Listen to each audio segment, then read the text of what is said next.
temem a Deus.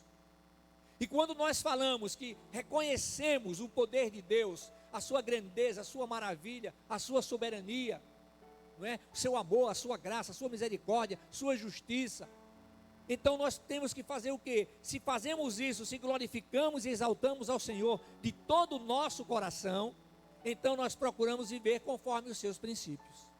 Amém?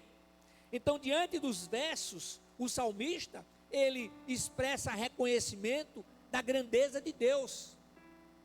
O que Deus realizou, não somente na sua vida, mas aquilo que ele estava testemunhando do que Deus estava fazendo. E isso não aconteceu por acaso. Isso não foi algo que veio de repente, mas como resultado de sua disposição em viver conforme os ensinamentos do nosso Deus. Nós não sabemos exatamente o que Deus preparou para a nossa vida. Entretanto, nós temos certeza absoluta, conforme a sua palavra nos ensina, que a sua vontade é boa, agradável e perfeita. E o Deus de todo amor, o Deus que nos amou muito antes da fundação do mundo, mesmo sabendo de tudo o que aconteceria, mesmo sabendo da infidelidade do ser humano, Ele continua amando. E Jesus se ofereceu para vir, deixando a sua glória, a sua majestade, para vir como homem e levar sobre si as nossas dores, os nossos pecados, as nossas iniquidades, para que pudéssemos viver eternamente em sua presença. Amém? Então, nós somos, nos dias de hoje, pela graça de Deus, nós nos tornamos templos do Espírito Santo, e somos convencidos pelo Espírito Santo, de que tudo o que provém do Pai eterno é muito bom. Amém? Aí eu me lembrei do profeta Isaías. O profeta Isaías, sob inspiração divina, ele nos traz a seguinte revelação. Ele é um instrumento, não é, usado por Deus, e Deus fala através do seu servo. E ele diz aqui no capítulo 55, no versículo 8: porque os meus pensamentos não são os vossos pensamentos, nem os vossos caminhos são os meus caminhos, diz o Senhor. Aleluia. Deus tem nos protegido, Deus tem nos guardado, Deus tem nos ensinado, Deus tem nos concedido todas as condições para que verdadeiramente possamos viver conforme os seus princípios, para que possamos viver para o louvor da sua glória. Nós tivemos agora há pouco o ensino da escola bíblica dominical, e de uma forma tremenda e maravilhosa, nós recebemos a lição, nós recebemos o ensinamento. E o que é que a irmã Eva nos falou? Uma realidade. Nós temos o quê? Que aprender essa palavra. E a escola bíblica é o momento, é o lugar onde a gente aprende, não é? O momento do discipulado também, não é? Discipulado que tantas e quantas vezes faz falta, não é?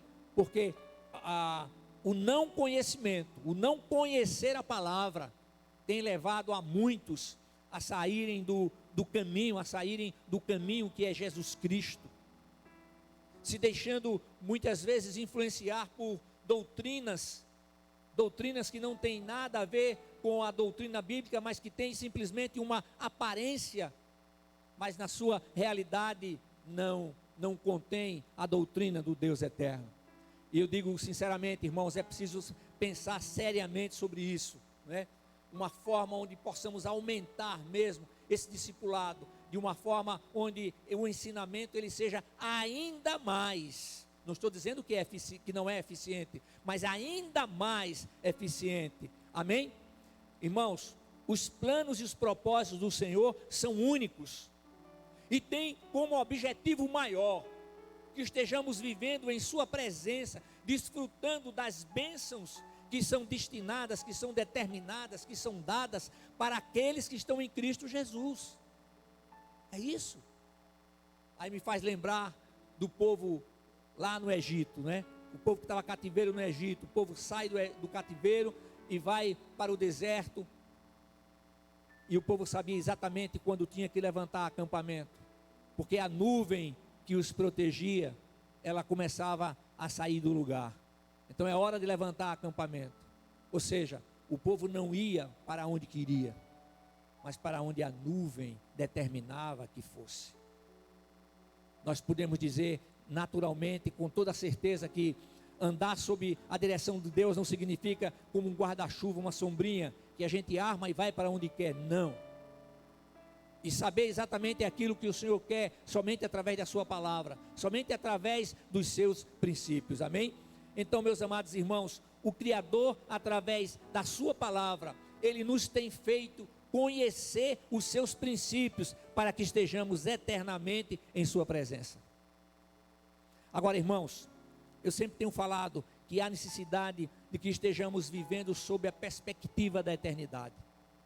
E viver sob a perspectiva da eternidade é ter certeza absoluta de que as lutas passarão, de que as provações são temporais, mas que a presença do Senhor e a sua palavra são perenes. Lá no Evangelho de João, no capítulo 17, nos versículos 14 a 19, Jesus Cristo, em oração, ele clama ao Pai de uma forma tremenda e maravilhosa. Eu lhes dei a tua palavra, o mundo os odiou, pois não são do mundo, assim como eu também não sou. Não rogo que os tires do mundo, mas que os guardes do maligno. Eles não são do mundo, assim como eu também não sou. Santifica-os na verdade, a tua palavra é a verdade. Assim como tu me enviaste ao mundo, eu também os enviei ao mundo. E por eles me santifico, para que também eles sejam santificados na verdade. Aleluia. Nós podemos dizer que o texto é autoexplicativo. E ele nos mostra pelo menos 4 promessas, ou 4 realidades. Não somos do mundo, o Senhor nos protege do maligno, somos santificados na palavra e fomos enviados por Cristo para proclamar o seu evangelho. E como fazemos isso? Primeiro, é preciso estar sempre lembrado que Deus não foi uma descoberta do homem, mas foi o próprio Deus que se apresentou ao homem. O eu sou. Foi Ele que se apresentou ao homem, não é? E Ele nos faz lembrar de onde viemos, quem somos, quem habita em nós e para onde estamos indo. Amém? Então, Deus se apresenta e revela os seus planos para a nossa vida na terra e a nossa vida eterna nos céus.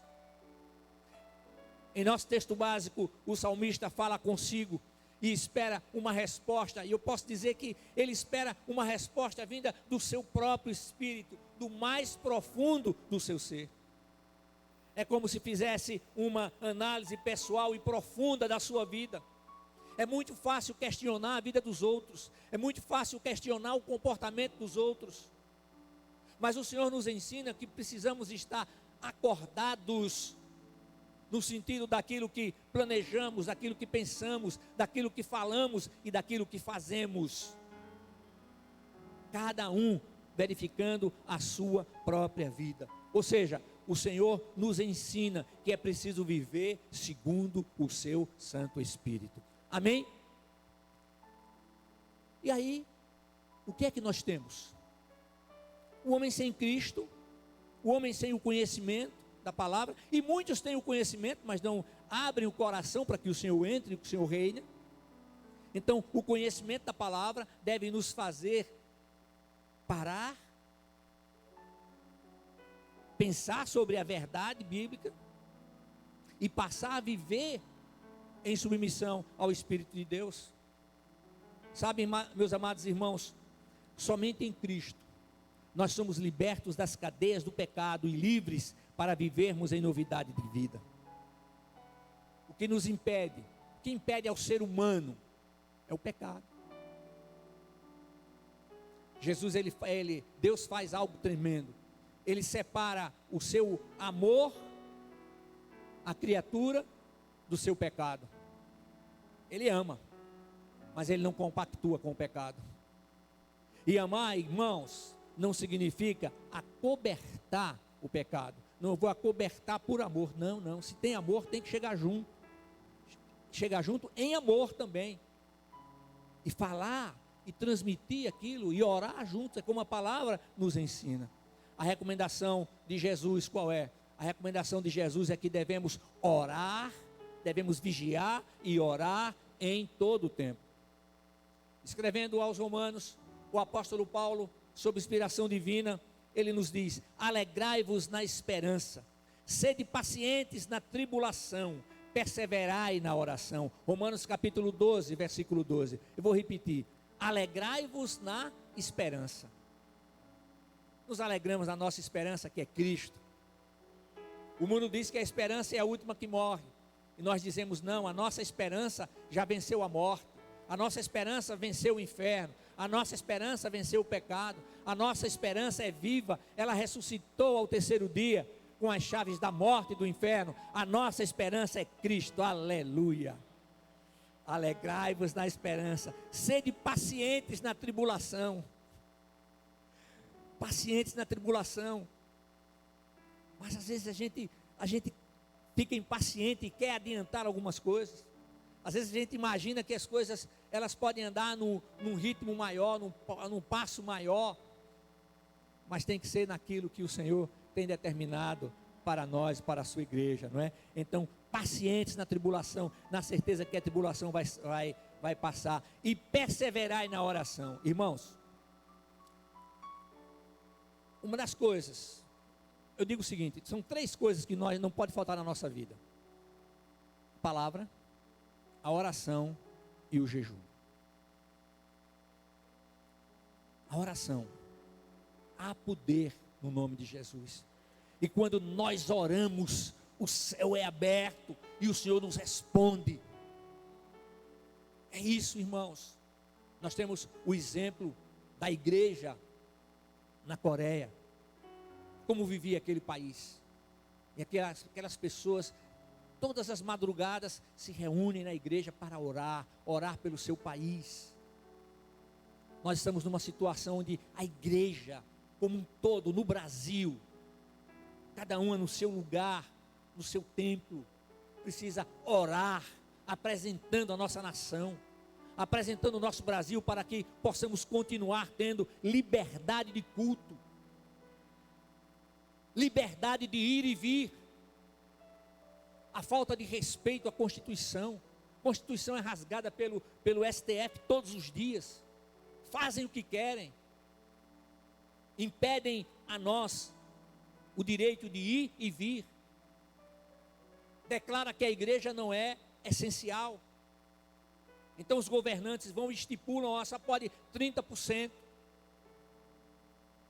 Quando a igreja, ela é essencial para ministrar a palavra, para cuidar das pessoas espiritualmente, e muitas vezes, quase sempre, também emocionalmente.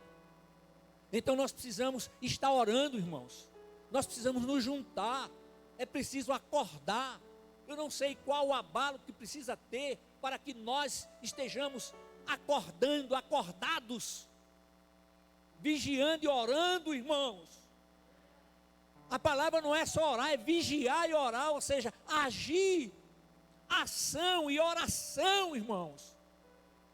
Nós não podemos permitir, não podemos aceitar que haja proibição, que a perseguição à igreja no Brasil volte. Como há muitos anos atrás, que a gente não podia nem andar com a Bíblia na mão, porque era apedrejado na rua. Meus amados irmãos, ouvimos aí de um pseudo-líder dizendo que os evangélicos precisam ser, ele não usou a palavra exterminados, mas um sinônimo disso. Não, irmãos, nós precisamos crescer ainda mais. Nós precisamos pregar essa palavra para que as pessoas tenham um encontro real com Cristo e que elas mudem a sua vida. Não é ter o cartão de membro de uma igreja, dizer eu sou evangélico, mas é o declarar: eu sou uma nova criatura em Cristo Jesus, e as coisas velhas já passaram, e desde que tudo se fez novo. Ah, meus amados irmãos, a nova criatura em Cristo Jesus enfrenta aflições da vida com os olhos fixos na esperança da gloriosa volta de Cristo. Amém? Nós temos a promessa do Senhor, nós temos uma cidadania eterna, que na Nova Jerusalém celestial, mas temos uma cidadania terrena. E Deus fez com que nascêssemos aqui. Então, enquanto estivermos aqui, precisamos cuidar também da nossa cidadania terrena. A igreja precisa entender isso, que essa participação ela é mais do que necessária. Chega tarde, mas chega em tempo ainda. Mas é preciso ter esse entendimento em nome de Jesus. Nos alimentamos da viva esperança, não é? Se vivermos em oração e nos alimentando da viva esperança que é Cristo, diante de toda e qualquer tribulação, receberemos a força que vem do alto, receberemos a sabedoria que vem do alto, para que possamos enfrentar todas as coisas, perseverando na palavra de Deus. Ao fazer a pergunta, que darei ao Senhor por todos os benefícios que me tem feito, o texto de Provérbios 23, 26, eu entendo que responde a essa pergunta, porque diz assim: filho meu, dá-me teu coração, e que teus olhos se agradem dos meus caminhos. Aleluia. Filho meu, dá-me o teu coração, e que os teus olhos, olha, se alegrem, que os teus olhos possam perceber tudo aquilo que tenho para fazer na sua vida. É isso, irmãos. Meus amados irmãos, nós servimos ao Deus que é trino e uno, o Deus que é vivo, o Deus que é eterno, o Deus que nos conhece muito antes de tudo ser formado, o Deus que sabe exatamente toda a nossa vida detalhadamente, inclusive o que vai acontecer amanhã e depois. Mas precisamos nos lembrar de uma coisa: o Senhor nos deu o livre-arbítrio. Isso significa que Ele não interfere em nossas escolhas. E muitas coisas que passamos são resultantes das escolhas que fazemos. As palavras e as atitudes geram consequências. Então, se não estivermos atentos com relação às escolhas que temos feito, as consequências geradas lá na frente serão consequências difíceis. E quantas vezes as pessoas dizem assim: mas pastor, eu não sei por que tanta provação, eu não sei por que tanta luta. Primeiro, porque está na terra. Segundo, como é que você tem vivido? Quais têm sido as suas decisões? Amém? Em Cristo Jesus, irmãos, nós somos livres do pecado e da morte eterna para uma vida segundo o Espírito de Deus. É isso. Não é uma liberdade para a gente fazer o que a gente quiser. Não. Até porque não conseguimos. Porque uma vez em Cristo passamos a ser templos do Espírito Santo. E uma vez templos do Espírito Santo, não conseguimos mais viver como vivíamos antes. A presença do Espírito de Deus é quem transforma a nossa vida.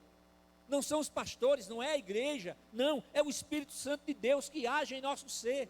E Ele vai agindo à medida que damos espaço, à medida que aceitamos as modificações ou as mudanças que precisam ser realizadas na nossa vida. Eu tenho dito aos irmãos, e eu estou convencido pela minha própria vida, porque cada um é convencido no sentido do que Deus tem feito em sua própria vida. Ou seja, o Espírito Santo nos faz perceber que há uma mudança, mas o Espírito Santo não nos faz perceber que haja uma mudança no sentido de orgulho, de vaidade. Eu sou melhor do que o outro, não. Onde eu estava, onde estou agora, eu preciso trazer pessoas para que elas possam viver como tenho vivido ultimamente. E a pregação do Evangelho mais eficiente não é aquilo que falamos, mas é a maneira como temos vivido. Eu gosto sempre de relembrar que a nova criatura em Cristo Jesus, ela não deixa de ser pecadora. Ela continua pecadora, entretanto, não consegue mais viver na prática habitual do pecado. É isso, igreja. É isso que o Senhor espera.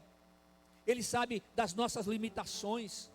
Ele conhece da nossa estrutura e lembra de que somos pó. Está lá no Salmo 103.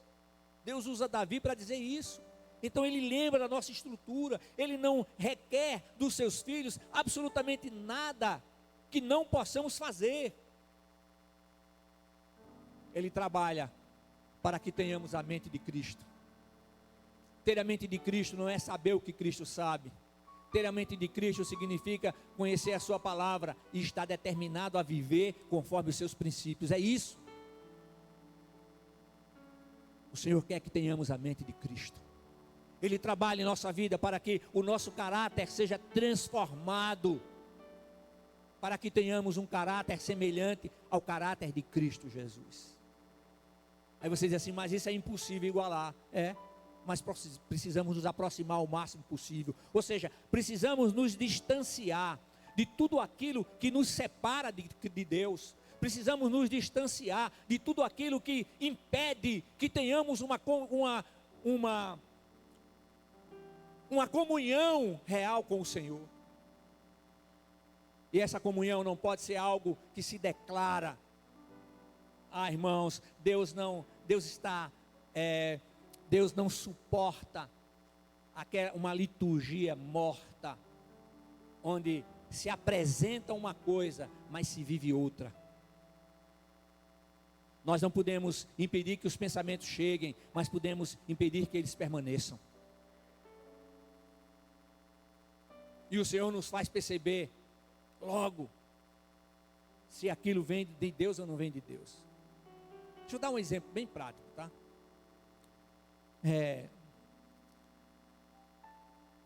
Se você vai adquirir um objeto de uma determinada marca, eu não vou citar nenhum nome, mas aquele objeto daquela marca é muito caro, mas tem alguém que faz algo semelhante, não é o verdadeiro, mas é o que parece, mas não é.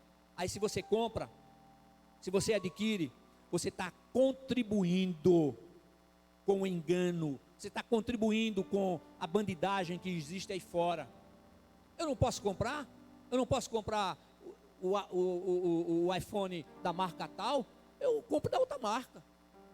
Mas existe uma venda, é igualzinho, é a mesma, você olha, não tem diferença, só que não é igual, é bem mais barato. Não compre, não adquira.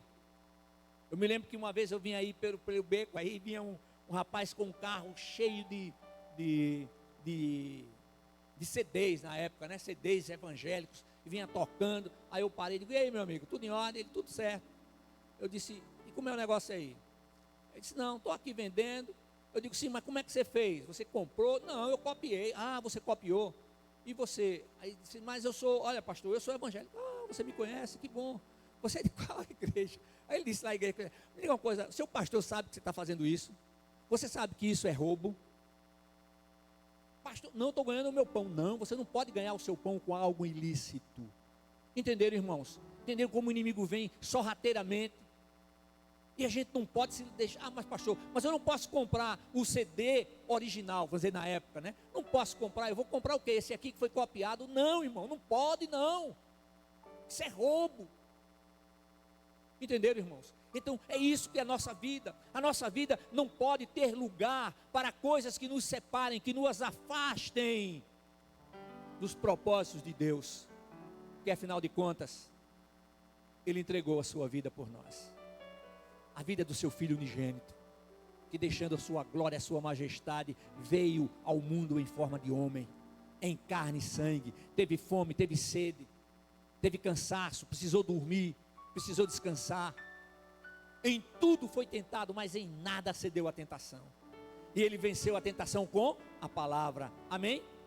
Então irmãos, vejam só, o poder de Deus opera em nós, como resultado da sua graça, do seu amor e da sua misericórdia. É isso. Mas é preciso lembrar que o Deus que tem a graça, tem o amor, tem a misericórdia, é também justiça. Ele não vai passar a mão na cabeça de ninguém. Nós precisamos viver verdadeiramente para o louvor da glória de Deus. Nós precisamos nos afastar de tudo aquilo que nos separa do Senhor. Nós precisamos estar preparados, estar prontos para o arrebatamento da igreja, que poderá acontecer a qualquer momento, ou a chamada. Irmãos, é muito rápido, sabia? É muito rápido, rápido demais, não dá nem para a gente pensar. Eu já passei por uma experiência dessa, e a coisa é muito rápida, eu só vim saber o que tinha acontecido alguns meses depois, porque os médicos não quiseram me dizer. Mas é uma experiência, a coisa é muito rápida, não dá tempo para nada, irmãos, não tempo para coisa nenhuma. E o Senhor me deu de volta a vida, e eu só posso glorificar e exaltar o nome dEle.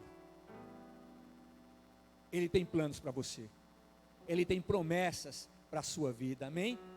Então, irmãos, quando nós entregamos a Cristo, nos entregamos a Cristo, a nossa vida, não é? Ao Senhor. Então, quando nós nos deixamos trabalhar pelo Espírito de Deus, que nos ensina a necessidade da mudança de vida a partir do coração, então nós passamos então a experimentar uma nova vida. Repetindo, novos princípios, novos pensamentos, novas palavras e novas atitudes.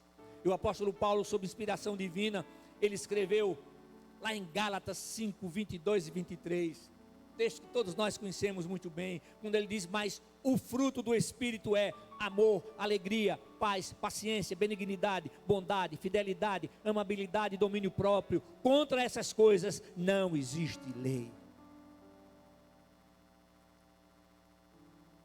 Em Cristo, ao permitir o trabalhar do Espírito Santo em nosso ser, nós somos convencidos da necessidade de ter em nossa vida a prática do fruto do Espírito.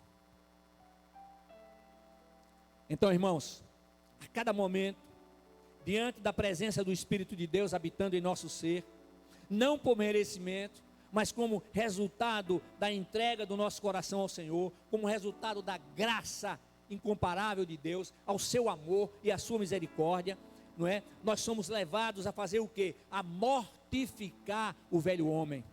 O velho homem não morreu, ele está aqui dentro, ele está aí dentro.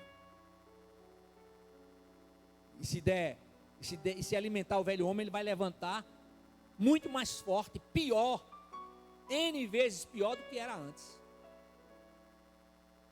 É verdade. Então nós temos que mortificar o velho homem. E essa mortificação do velho homem, ela tem que acontecer a cada momento. Amém? E como é que ele é mortificado? Como resultado do agir do Espírito de Deus em nossa vida. Eu tenho dito aos irmãos que a justificação ela é igual para todos, mas a santificação é uma busca pessoal. Está escrito: buscar a santificação, sem a qual ninguém verá a Deus. Amém? E nós precisamos lembrar disso, que é necessário para que possamos viver eternamente na nova Jerusalém celestial. Amém? Glórias ao nome de Jesus. Equipe de louvor. Eu vou encerrar. Eu quero dizer para você o seguinte: nós devemos oferecer ao Senhor e agir em todo o tempo, dando do nosso melhor. Olhe, qualquer coisa que você for fazer, faça o melhor possível.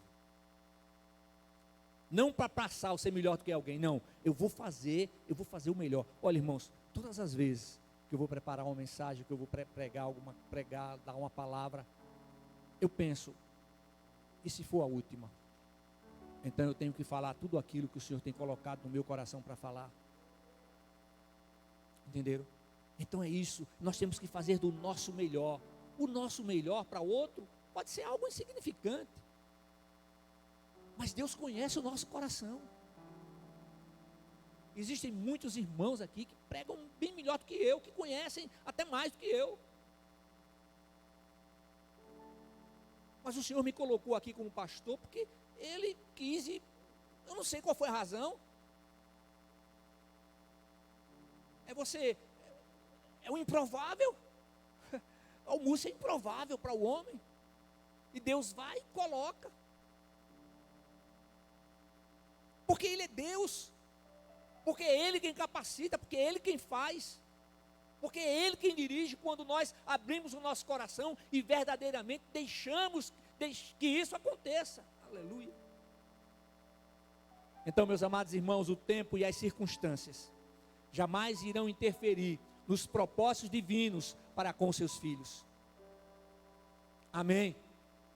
Cada promessa tem sido cumprida de maneira tremenda, maravilhosa, maneira poderosa, e Deus continua com o mesmo poder, com a mesma justiça, com o mesmo amor, com a mesma graça, com a mesma misericórdia e com a mesma determinação em nos guardar e proteger. Eu estava vendo umas coisas ontem e me veio à mente assim, como Deus nos protege, nos guarda de tantas coisas terríveis que acontecem lá fora. Como Ele nos guarda, como Ele nos protege, como Ele nos ama.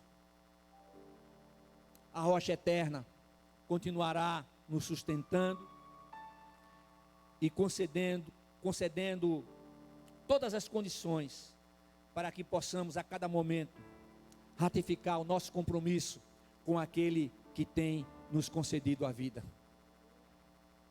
Então nós podemos falar como salmista e responder: que darei eu ao Senhor por todas as bênçãos que me tem concedido?